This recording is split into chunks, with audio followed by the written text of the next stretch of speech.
city that's so full and so unfriendly in a way. It's going to be a very different kind of film, but a good companion piece, I think. And what's your budget for that one?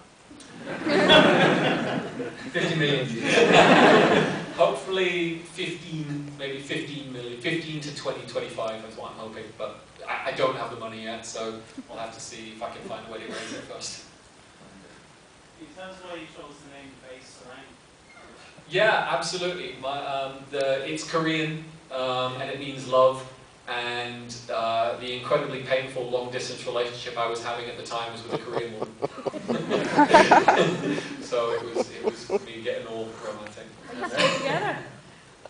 Yep. Are you still together? No. But it lasted as long as the film made it.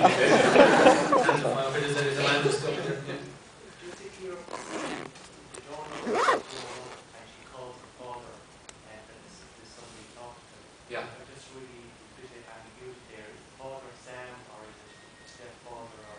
Yeah, that would be the original Sam.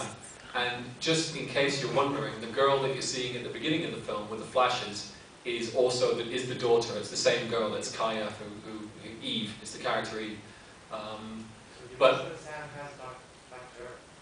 yeah, so the original Sam basically. I mean, I could explain it, but I don't actually have a problem leaving it fairly ambiguous. I know what happened.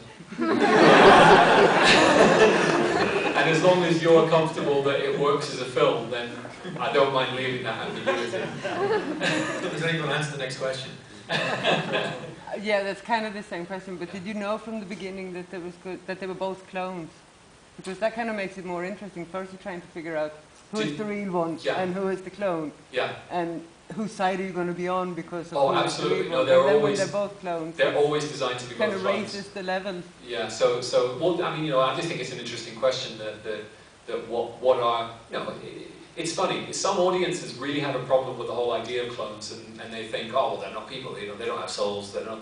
So they invest themselves in less in some ways, and I find that strange because, I watch Sam's performance. As far as I'm concerned, those are people that you care about, and if you don't care about them just because of the way they were created, I find that odd, and I think that's one of the things I wanted to touch on.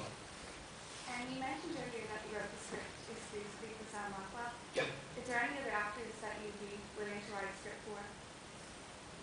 Do you want to work with them? Yeah, I'm sure there are. I mean, I'm a huge fan of George Clooney. I think he's fantastic, an incredibly charismatic guy. And you do another remake of Solaris again. No, I'd love to write something totally off the wall and unexpected for him, but I've got to meet him first. Anybody else? Just before we wrap it up, we were talking about outside, and I was saying, at some point I'm going to have to mention the elephant in the room, because you were saying nobody would mention it, but there was one thing that struck me, and I just thought it was a very nice symmetry, and it was, 40 years ago, Space Oddity was written about, going out to space when it was new and it was revolutionary and it was exciting, and your film coming at the end of it when it's worn and it's tired and it's time to go home, and I just thought that was a nice thing. Was that something you were thinking about?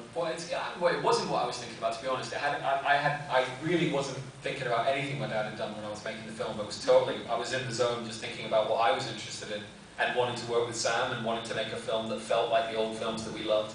I can understand why an awful lot of the references that informed my father's work at the time. He was a young man when he was doing that. He was in his early 20s.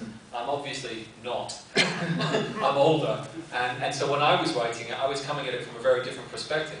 But a lot of the things that were informing him when he was younger, I grew up with my dad, so I was informed by the same things that informed him, but just it happened to me at a different age.